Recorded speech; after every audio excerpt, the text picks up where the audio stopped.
Vamos a comenzar por figurarnos la conciencia como un haz de luz, ¿sí? Donde podemos tomar el ejemplo de una linterna, que sería la atención. Nosotros podemos, cuando tenemos una linterna de mano, avísenme por ahí si en algún momento se escucha muy entrecortado o necesitan que hable más lento, todo eso. Bueno, entonces vamos a figurarnos la atención como una linterna. La luz de esa linterna va a ser la conciencia. Entonces, aquello que nosotros apuntamos la atención, aplicamos la atención a una cosa, es decir, iluminamos con la linterna un objeto, ese objeto pasa a estar en la pantalla de nuestra conciencia. Somos conscientes de ello. Y lo que está oscuro es aquello de lo que no somos conscientes, ¿sí? Es un modelo para ejemplificar y tratar de un poco de entender cómo puede ser que funciona esto. Entonces, sucede que en un momento nos encontramos con esta situación. En realidad, todo el tiempo nos encontramos con esta situación. Este va a ser el haz de luz de la conciencia.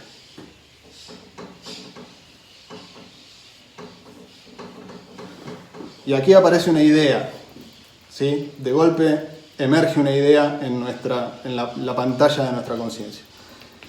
Las ideas pueden tener varias formas, pero fundamentalmente podemos decir que hay dos tipos de personas. Están los que tienen mayor tendencia a pensar en palabras y los que tienen mayor tendencia a pensar en imágenes. Entonces, bien, sucede que todo el tiempo aparecen ideas o imágenes en nuestra conciencia. Inmediatamente, cuando esto sucede, lo que hace nuestra mente, otra función de la mente no es una función simple, sino que es un complejo ultra elaborado de distintas funciones. Entonces tenemos una función que es la que hace que aparezcan ideas permanentemente en el plano de la conciencia. Luego, cuando esto sucede, aparece una segunda función que intenta identificar qué es esa idea o esa imagen, o llamémosle unidad de información. La mente entonces, como mecanismo también de supervivencia, va a intentar identificar de qué se trata, para saber también si es peligroso, si es conveniente, si me gusta, no me gusta, si me puede ayudar o me atenta contra mi integridad.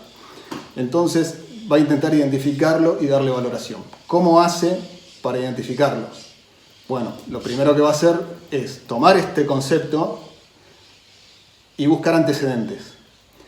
Va a ir al banco de memoria donde están todos los recuerdos y va a buscar algo que se le parezca o ver si hay alguna información o experiencia previa de este elemento.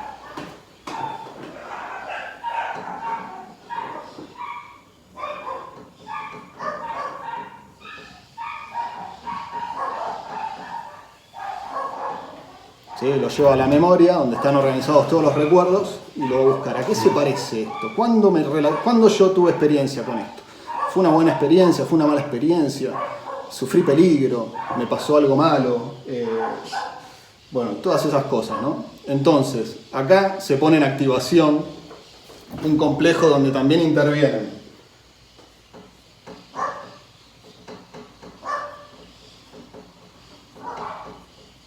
la percepción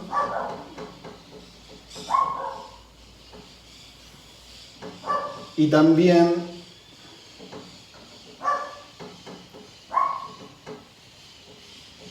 la imaginación.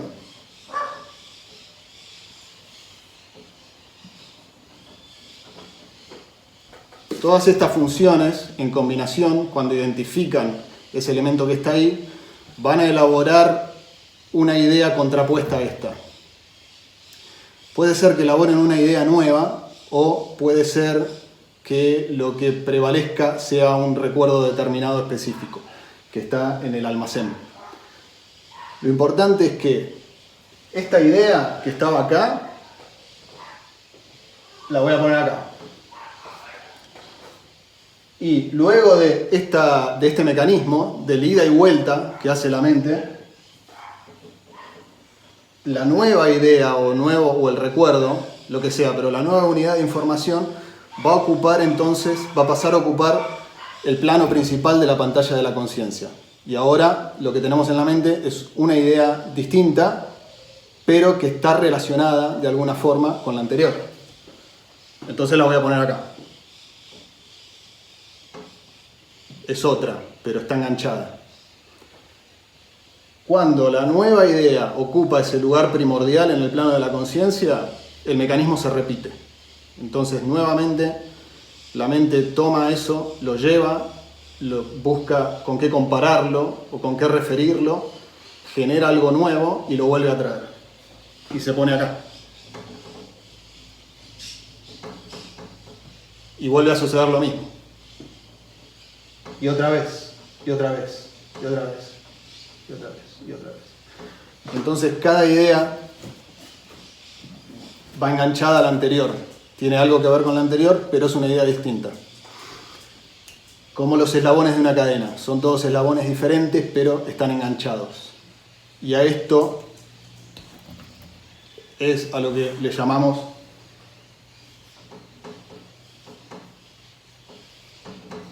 cadena asociativa del pensamiento.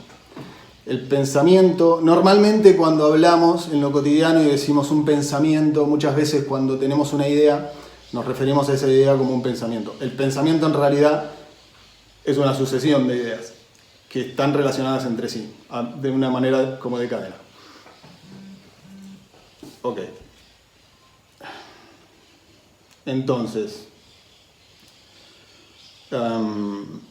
esto de que hay personas que piensan más en imágenes y otras que piensan más en palabras, normalmente, bueno, se puede hacer el ejercicio de autoobservar el proceso de pensamiento para determinar cuál es la predilección de mi aparato psíquico, digamos.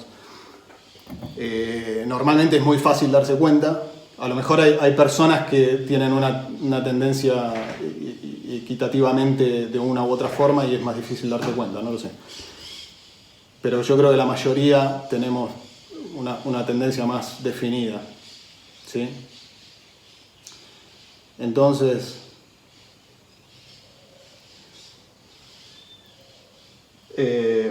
cuando la persona piensa más en palabras, esta cadena asociativa del pensamiento toma la forma de un discurso verbal. Es como si tuviéramos una voz adentro que habla. El pensamiento se elabora así, como si fuera un discurso verbal. Cuando la persona tiende más a pensar en imágenes, esta cadena asociativa del pensamiento puede tomar la forma más como de una película, una sucesión de imágenes o de escenas varias, ¿sí? Ahora bien, todo este mecanismo tiene dos partes, en realidad. Porque está por un lado toda esta dinámica que acabo de explicar, que se da en función de una idea previa. Pero para que eso suceda, tiene primero que haber surgido una idea primaria, que es la primera. Entonces hay dos cosas distintas. Una es la función de la mente, que genera ideas de manera permanente, y la otra función que agarra la idea que está y comienza a hacer la cadena de asociaciones. Pero lo que tiene que quedar claro es que son dos procesos diferentes que se combinan. Y cuando hablamos de... A ver, entonces este sería el proceso 2.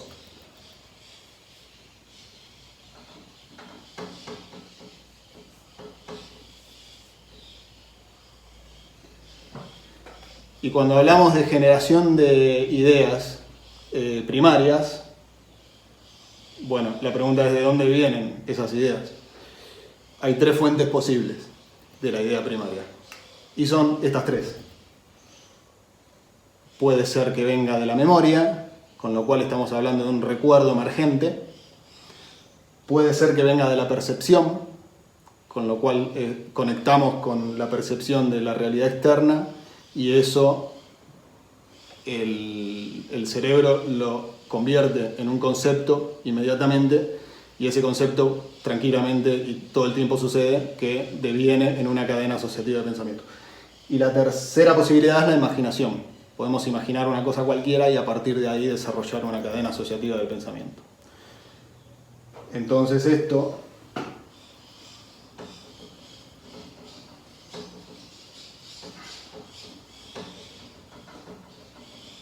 sería el proceso 1, porque está antes. Y le voy a llamar generación de ideas primarias.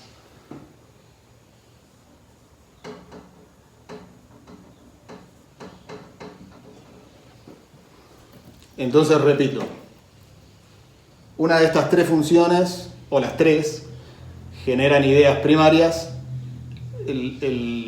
La mente selecciona una y a partir de esa, en el segundo proceso, va a desarrollar una cadena asociativa del pensamiento. Hasta acá vamos bien, ¿no?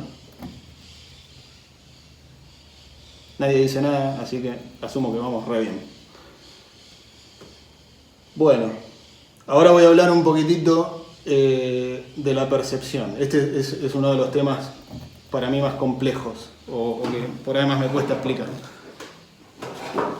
A ver, cuando percibimos, todos entendemos que para la percepción, hablo obviamente de la realidad externa o interna, pero para la percepción utilizamos los órganos de los sentidos. Entonces, cuando hablamos sobre esto, estamos acostumbrados a decir, por ejemplo, que el ojo ve colores, que el oído percibe sonidos, que la nariz percibe aromas o olores, etc. Y esto funciona muy bien hablar así, pero estrictamente hablando no es del todo acertado. ¿Por qué? Porque lo que sucede en realidad es que las variaciones en el medio externo irritan los receptores que hay en los órganos de los sentidos. Y estos receptores, al ser irritados, producen reacciones químicas y generan químicos que viajan al cerebro. En el cerebro, esos químicos son decodificados y a partir de la decodificación de esas señales químicas, el cerebro elabora recién entonces lo que nosotros tomamos por realidad. Es decir, los colores, las formas, las texturas, los sonidos, los tonos, las frecuencias, los aromas, todo eso es creado dentro de la mente a partir de las señales químicas generadas por los órganos de los sentidos cuando son irritados por las variaciones del medio externo. Quiere decir que en la realidad ahí afuera no hay colores, exactamente hablando, ni formas, ni texturas. ¿Está bien?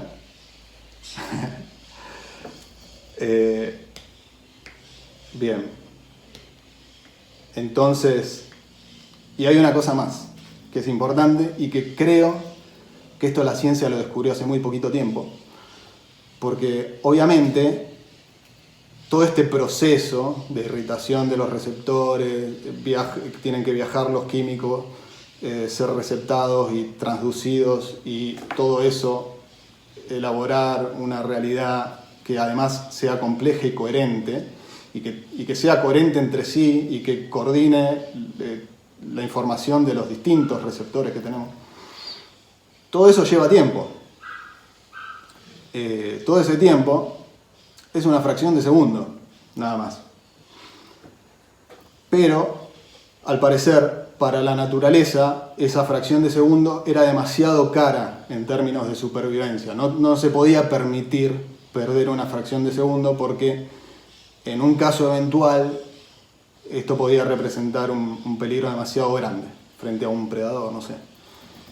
Entonces, la evolución, la forma en que resolvió este problema es que la realidad que crea en nuestra mente, con la cual nosotros interactuamos, no está formada en tiempo real, sino que es una realidad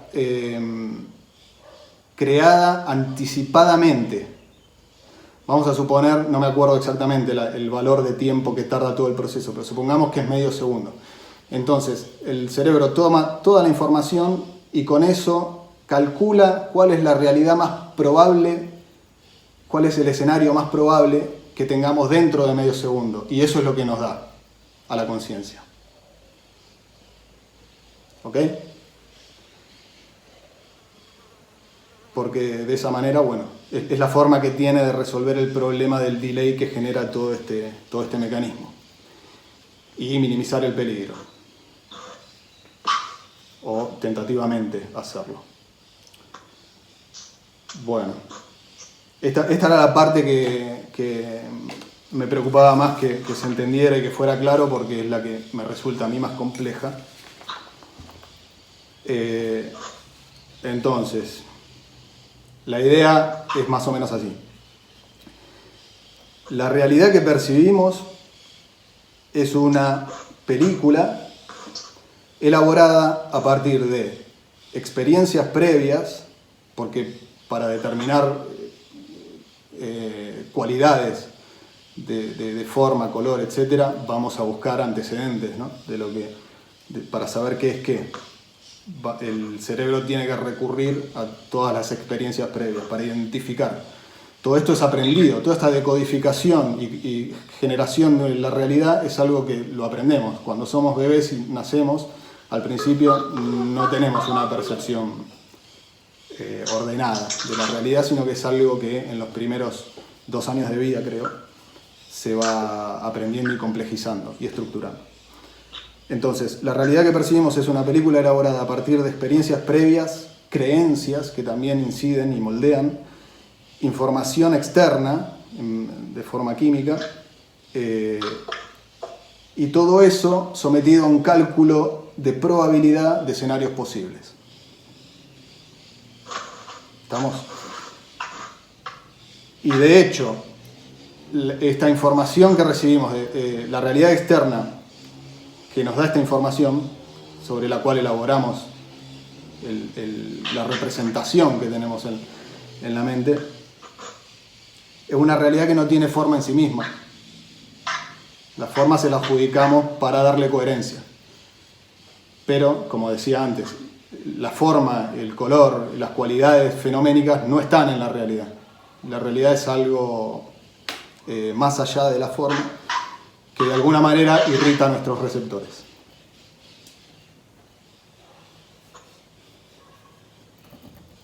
Continuemos. Bueno, entonces, hasta acá la primera parte. Creo que vamos bien. Bien. ¿Quién dijo eso?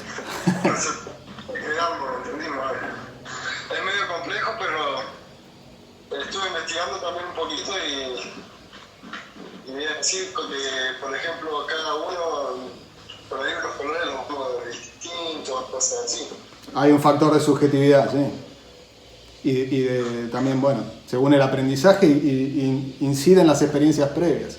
Y también en cada elemento es lo normal que haya cargas emocionales, según nuestras vivencias de los primeros años más que nada, que son los años estructurantes. Esos matices emocionales también van a dar tonalidades a cómo interpretemos la realidad. Entonces, voy a pasar a hablar de la meditación. Bienvenida. Entonces se puede entrar, qué bien. Bueno, en esta parte voy a empezar a hablar de la meditación. Hay un problema, entre comillas, un problema lingüístico con la meditación, pero eso lo vamos a ver después. En primer término, creo que casi todos nosotros hemos escuchado alguna vez hablar de dejar pasar los pensamientos como nubes que viajan en el cielo. Cuando nos acercamos a la meditación, una de las frases más utilizadas para describir el proceso, la práctica, es de observar los pensamientos como si fueran nubes que pasan por el cielo, observarlos con ecuanimidad y dejarlos pasar. Bueno,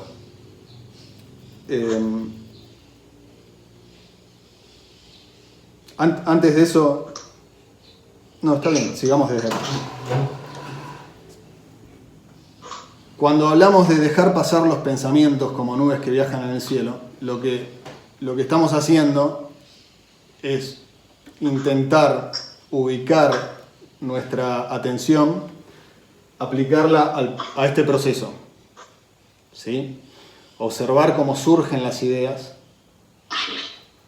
y al aplicar una actitud ecuánime y no inhibir la función la función. Alguien tiene el micrófono abierto, ¿no? No me doy cuenta quién es. Si lo pueden revisar. Bueno, al enfocar la atención en este proceso, lo que hacemos es ir inhibiendo la reacción, la función reactiva de la mente que da inicio al segundo proceso, que es el de la generación de la cadena asociativa. Entonces, en vez de engancharnos en la nube de la idea que viaja y tratar de pensar o de reaccionar a ella, nos enfocamos en este punto y ahí vamos trabajando y dándonos cuenta de que los pensamientos son transitorios, que aparecen y desaparecen, que no necesariamente tienen valoración propia, sino que la valoración se la adjudicamos nosotros. Todo esto sería la instancia inicial de las prácticas de meditación. Y cuando empezamos a hacer este trabajo, pasan varias cosas. En primer lugar, estamos aplicando el foco de atención aplicado y concentrado. Y este es un elemento fundamental de todo este asunto.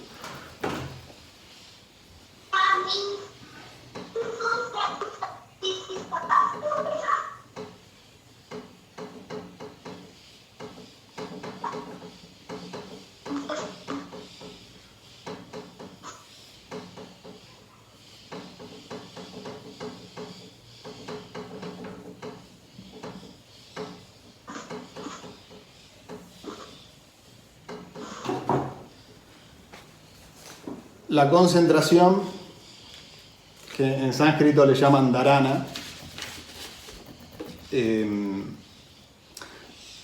cuando yo era chico tenía unas linternas, probablemente ustedes también, yo creo que eran casi todas iguales o quizá no, confírmenme esto, que la parte de adelante era redonda y se podían girar y según girabas para un lado o para el otro, el haz de luz se agrandaba o se achicaba.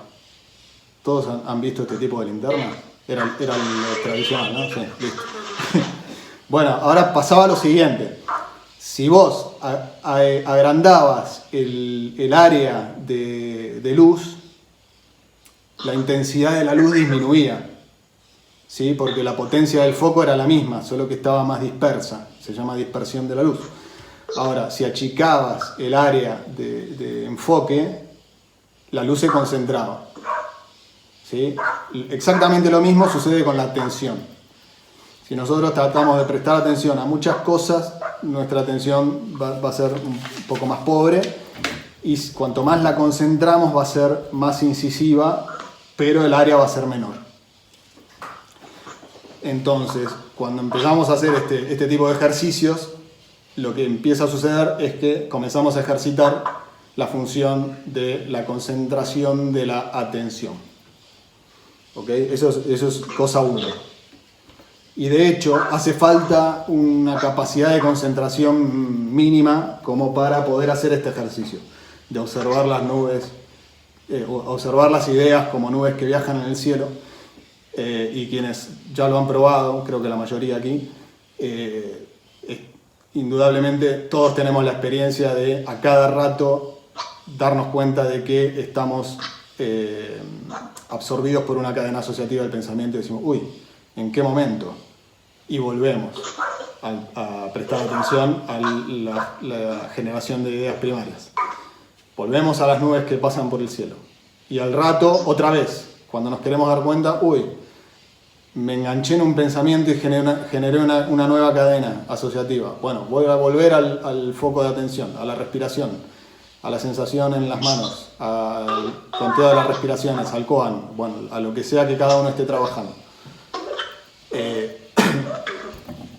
Entonces, bueno, la concentración, como todo proceso, es algo que cuanto más se ejercita, más se fortalece y más se desarrolla, ¿no? Y ahora bien, cuando empezamos a lograr un poquitito de profundidad, esto suele suceder más o menos enseguida, en este ejercicio, ¿no? Nos vamos a dar cuenta que cuando este proceso se inhibe del todo, empezamos a entrar en un estado o en un llamémosle, lugar, en el cual percibimos que esto de los pensamientos como nubes, empiezan a aparecer ideas una tras de la otra, y estas ideas no tienen conexión con otra cosa. Empiezan a aparecer cada vez más aleatorias. Al principio, bueno, es como, claro, pensé en esto porque ayer mi amigo me dijo no sé qué, esto porque hoy vi un perro en la calle y me acordé. Pero llega un momento de profundización del ejercicio que nos empieza a llamar la atención probablemente lo aleatorio, lo random que son las ideas que surgen, que parece que no tienen nada que ver con nada. O que empezamos a tener recuerdos que decimos, caramba, mirá de lo que me vengo a acordar, no me acordaba de algo así hace mucho, ¿de dónde salió? Bueno, acá lo que está pasando es que empezamos a profundizar en el estado de conciencia, estamos entrando en una zona gris sobre los límites del preconsciente y del inconsciente. Cuando la conciencia ya no se ve ocupada por las cadenas asociativas del pensamiento, lo que se genera es espacio. Hay un espacio vacío en la conciencia donde encuentran posibilidad de entrar un montón de elementos que estaban almacenados en el preconsciente y en el subconsciente y que no podían acceder a la conciencia porque simplemente nuestra mente estaba demasiado ocupada con procesos asociativos. Que es algo que nos pasa a veces cuando soñamos, que decimos, qué sueño raro, qué tiene que ver. Y es porque hay mucho material en el preconsciente y en el inconsciente que está esperando ser elaborado. Ahora, una cosa igual sucede con la digestión de alimentos.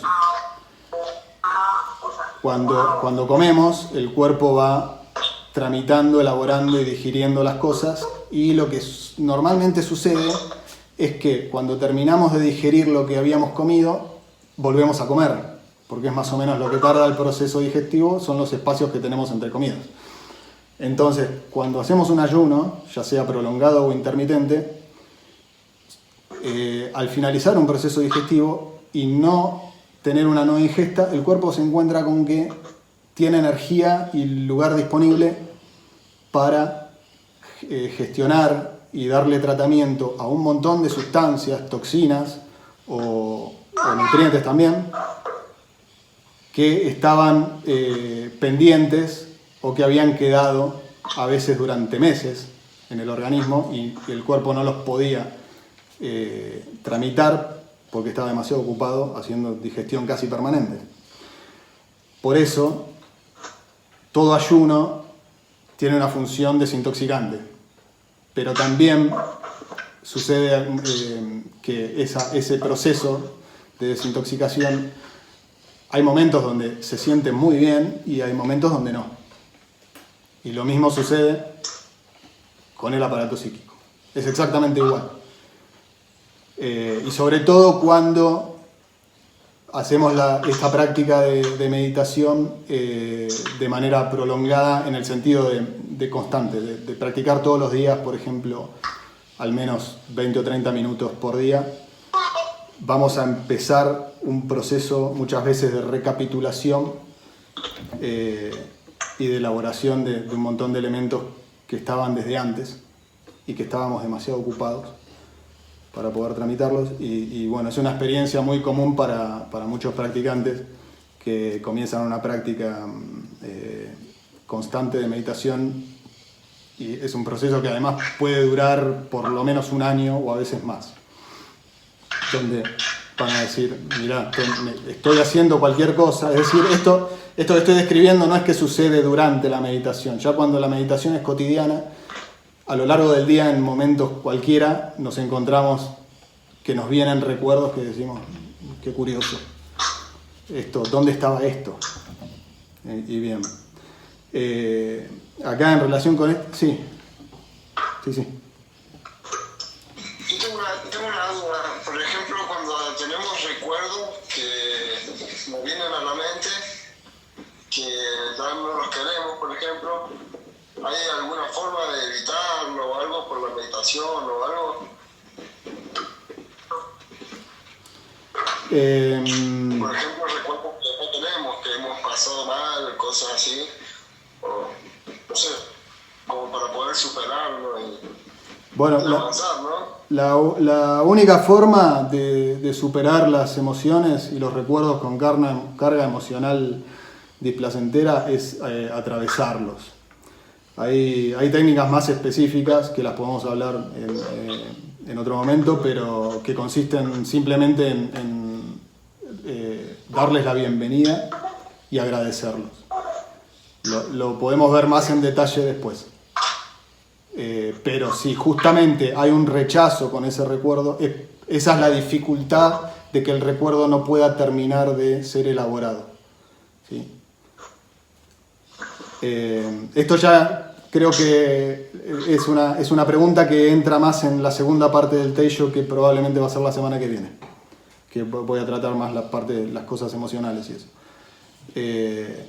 Ahora bien, en relación con todo esto que estaba explicando,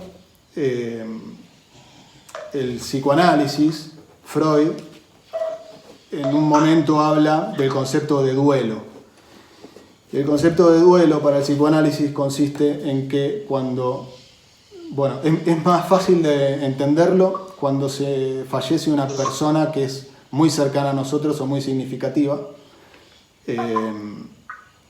que el aparato psíquico empieza un largo proceso de tener que reeditar el contenido de todos los recuerdos asociados a esa persona. Cuando yo estaba en el velorio de mi papá, hace 20 años, en un momento se me acercó un amigo de la familia que no lo veía también hacía más de una década, y de la nada, ni siquiera hola me dijo, creo, pero se me acercó y me dijo, ahora vas a empezar un proceso en el cual vas a tener de golpe un montón de recuerdos con tu papá. Te van a empezar a venir a la conciencia un montón de recuerdos de momentos con tu papá. Y los vas a ir reviviendo y a revalorando. Bueno, años más tarde, cuando estudié esto del psicoanálisis, lo que Freud dice es que todo el material almacenado en el almacén de recuerdos asociados a la persona, el aparato psíquico necesita ir a buscarlos, traerlos a la conciencia, si puede, porque si estamos demasiado ocupados, a lo mejor no va a ser un proceso muy consciente, pero va a tratar de traerlos de vuelta y revalorarlos en función de la nueva situación, que es que esa persona ya no está. Entonces los resignifica. Lo que quiero decir con esto es que todos los días nuestra realidad se está modificando. Es decir, vivimos microduelos permanentes, porque todos los días hay cosas que las perdemos o que esto es fácil entenderlo, por eso decía, cuando la persona que fallece es muy significativa o muy cercana. Pero incluso las cosas que no nos importan mucho, a veces definen elementos de nuestra realidad y requieren que nuestra psiquis reelabore los recuerdos, porque sobre los recuerdos, como explicaba antes, es el material que utiliza para darle forma a la realidad actual, ¿sí? Entonces, bueno, todo ese proceso es lo que empieza a hacer ebullición y empieza a manifestarse durante a lo mejor los 2 primeros años de práctica de Zazen a veces. Bien, yendo más allá de todo este proceso, y cuando nuestra capacidad de dharana, de concentración, se fortalece lo suficiente, vamos a adquirir cierta quizá maestría o hábito de estar en este proceso, ¿sí? Y de trabajar en un estado de conciencia donde las cadenas asociativas no suceden tanto. La mente se va familiarizando con eso, la concentración se va fortaleciendo y eventualmente, aplicando la atención de una forma específica y sobre todo sostenida, comienza a suceder en un punto que la generación de ideas primarias también se comienza a debilitar.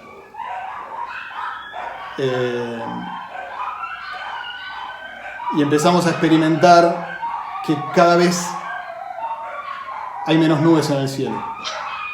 Una imagen que se usa mucho también en el hinduismo es una gotera sobre un estanque. Entonces, cada gota que cae, cada nueva idea primaria, perturba la superficie del agua, genera ondas y no nos dejan ver bien el fondo, que es una analogía muy similar a no poder percibir bien el cielo porque están pasando nubes. Cuando nosotros quitamos la atención de este proceso o la enfocamos muy fuertemente en alguna cosa y tenemos la fuerza suficiente, en algún momento sucede que este proceso se comienza a debilitar o, dicen algunos, no es que se debilite, esto está activo todo el tiempo, sino que logramos ubicar nuestra atención más allá de este proceso. Entonces podemos llegar a un lugar, vamos a decir un lugar, en el cual ya no estamos en conexión con el surgimiento de ideas. Es una situación que la vamos a describir como más allá del pensamiento. Y a esto, en sánscrito, le llamaron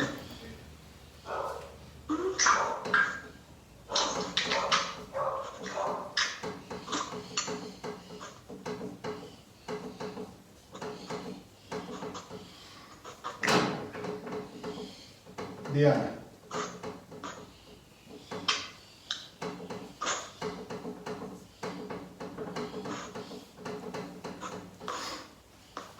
Meditación.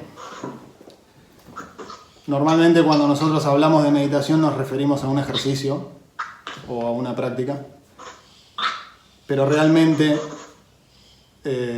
nuestro concepto de meditación viene del sánscrito dhyana, que es más bien asociado a un estado. ¿Sí querés decir algo? Sí, perdón, que moleste. No, que no sé si les pasa a todos, pero como entra mucho sonido de ese otro WhatsApp, sí, a mí no me llega quién tu es. voz por momento. Sí, a mí me pasa lo mismo, me cuesta. No quería interrumpir, perdón. No entendí nada porque no sé escuchar. El sonido ambiental corta tu voz. Tal vez, claro, si vos la sacás a la persona... No sé cómo se hace. Pide de nuevo. Ah, mirá, ahí lo puedo silenciar. Qué bien. Ahí lo puso el silencio. Gracias, Mirá, no sabía que lo podía silenciar yo mismo. Ahí está. Bueno, pero hasta acá vamos, ¿no? Más o menos. ¿Puedo seguir desde acá o quieren que retomen algún lado? Y la verdad es que a mí se me filtró un poco el sonido cuando arrancaste a hablar sobre el origen de la palabra meditación, eso no se escuchó. Ah, bueno, perfecto. De mi lado. Vamos desde ahí. Antiguamente, meditación en español refería a un proceso mental que tiene que ver con analizar, observar profundamente, darle vueltas a un asunto, aplicarle distintos puntos de vista, distintas perspectivas, básicamente un análisis. Analizar algún objeto conceptual o lo que sea, ¿no? Entonces, como lo usamos en expresiones tales como voy a meditar su propuesta, por favor medite este asunto cuidadosamente y luego me responde, o cosas por el estilo, ¿no?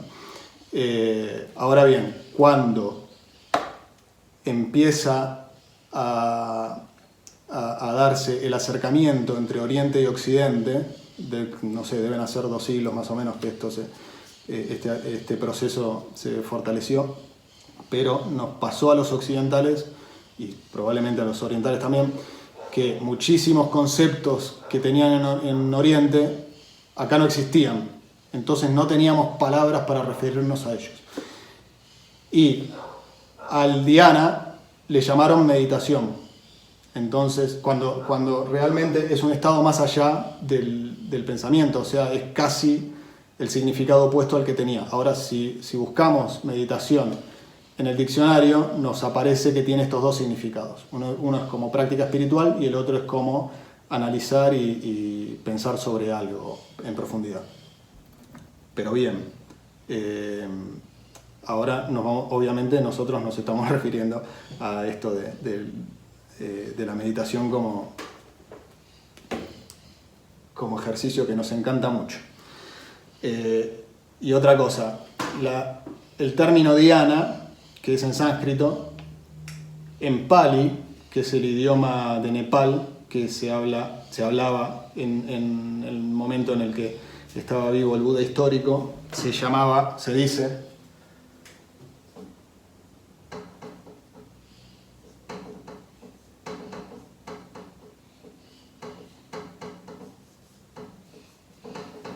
jhana. Y jhana en chino le pusieron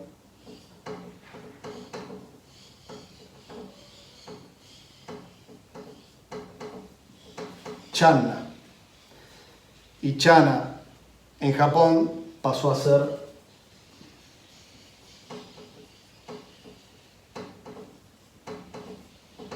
zen.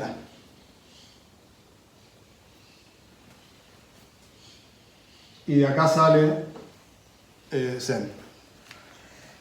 Es decir, zen, el nombre de zen como escuela de budismo refiere a el dhyana. Ahora bien,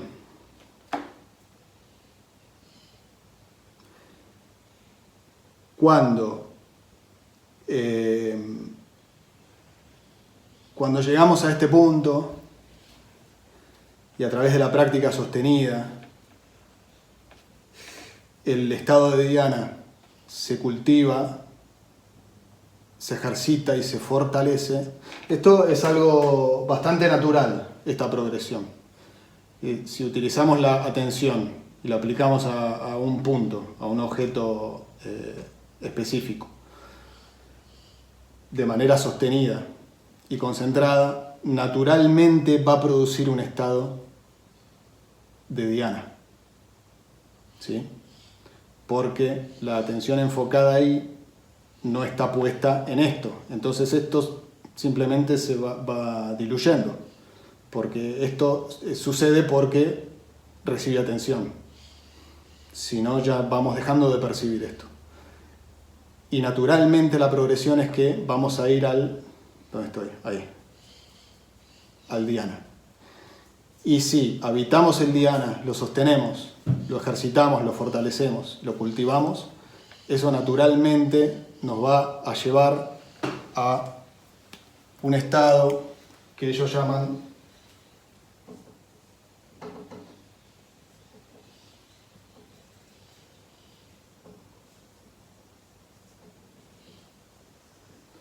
samadhi, que en japonés le llaman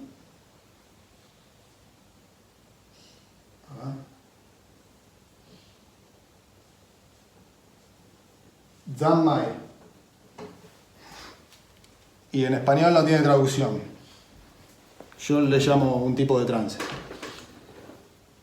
Pero ¿qué es lo que pasa en este samadhi? Porque es algo particular. Bueno, cuando estábamos hablando de la percepción, dije que la realidad como nosotros estamos acostumbrados a conceptualizarla no es realmente lo que hay ahí afuera, sino que es una creación nuestra a partir de la información que tenemos para darle coherencia y poder interactuar con el mundo que está allá afuera. Pero entonces está la pregunta, ¿qué es lo que realmente hay allá afuera nuestro? ¿Sí? Bueno, eso que está allá afuera, en el budismo le llamamos realidad absoluta, realidad esencial o realidad original o realidad nirvánica. Lo voy a escribir un poco para ir ordenando. Realidad absoluta.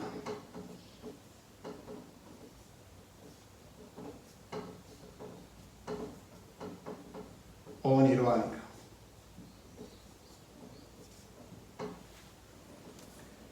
Y esto en contraposición a lo que tenemos cuando está operando la mente racional, que le podemos llamar mente racional, mente dialéctica, vamos a decirle mente racional.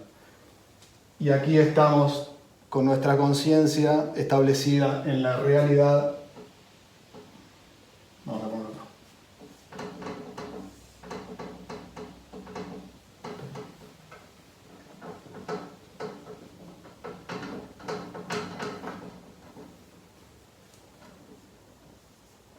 En la realidad samsárica, para los que manejan más sánscrito, samsárica o realidad convencional,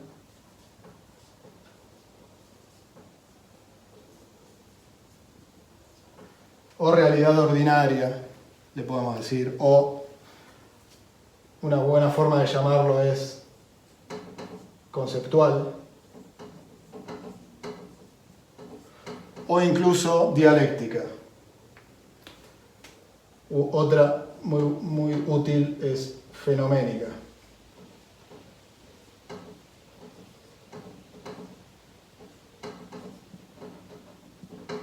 Porque percibimos la realidad como una multitud de fenómenos que suceden, bueno, sobre una estructura de tiempo y espacio.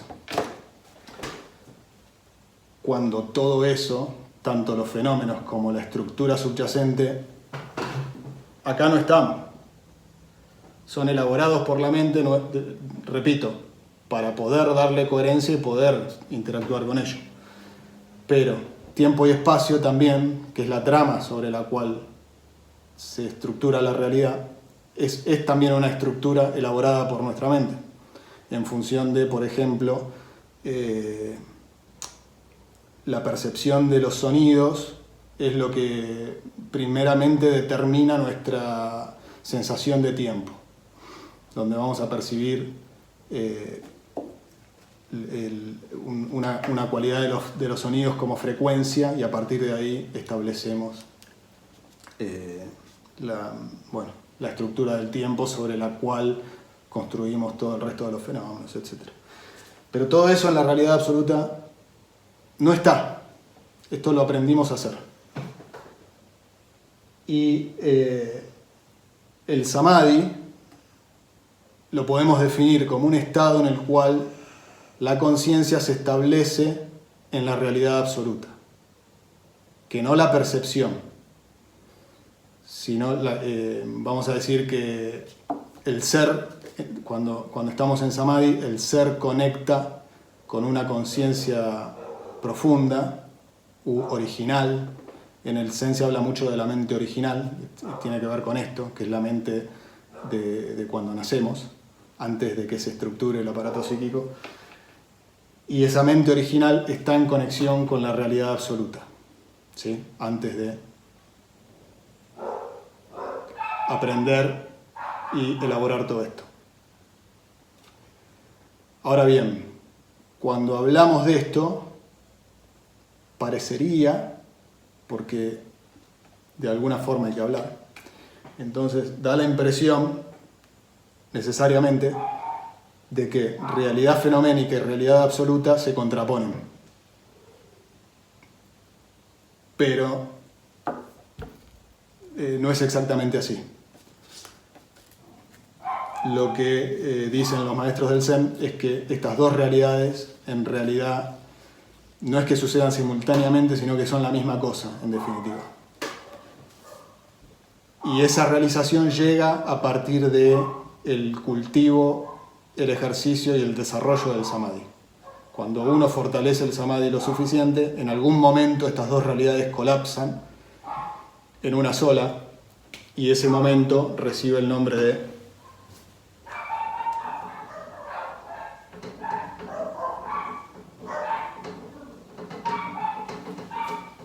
¿se ve?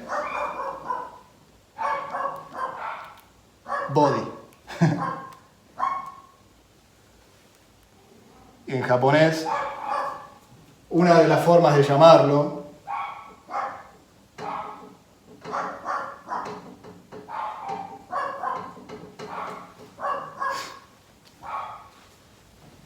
Satori, que es lo que en español normalmente nos referimos como iluminación o despertar.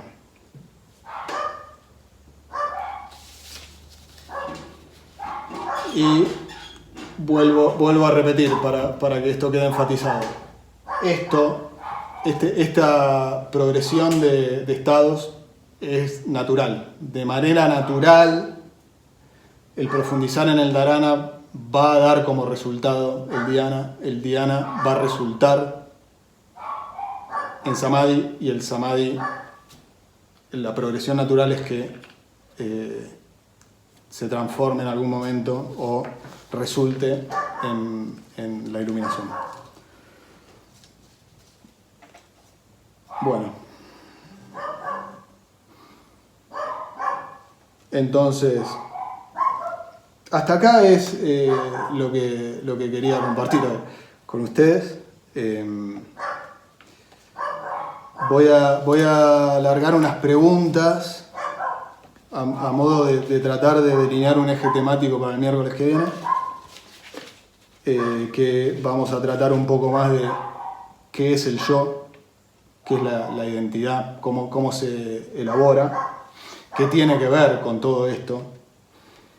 Además, qué papel juega el sufrimiento en todo esto y qué tiene que ver la noción del yo con el sufrimiento. Y por qué todo esto es así como es. ¿Por qué tenemos la sensación muchas veces de estar atrapados en una realidad o en una mente, ¿no? Porque si no podemos salir voluntariamente de la realidad conceptual, es lógico que nos sintamos prisioneros o atrapados, ¿sí? Ahora, en relación a esto, algo que quiero decir es que parece que a partir de algún momento del New Age, de la nueva era, se popularizó el concepto, muchos autores han difundido a veces la idea de que el yo es una cosa maligna, o que es tu enemigo, o que genera sufrimiento, o que incluso he llegado a leer que la mente es una enfermedad. Bueno, es un poco delicado todo esto, porque en primer lugar que para el budismo el yo es ilusorio, con lo cual no tiene mucho caso luchar contra algo que no existe. Lo vamos a ver más en detalle el miércoles que viene, los que estén interesados y puedan. Pero bueno, quiero observar esto, ¿no? Que la mente no es ninguna enfermedad, es un milagro. es una cosa ultra compleja, es un triunfo absoluto del desarrollo evolutivo, pero sí hay un tema con que la mente funciona de manera compulsiva. De alguna forma somos como adictos a la mente. Y el miércoles que viene voy a explicar por qué pasa eso. Y bueno, y lo que Buda explicó es un camino de modificar el proceso que te viene en sufrimiento, que tiene que ver con esto.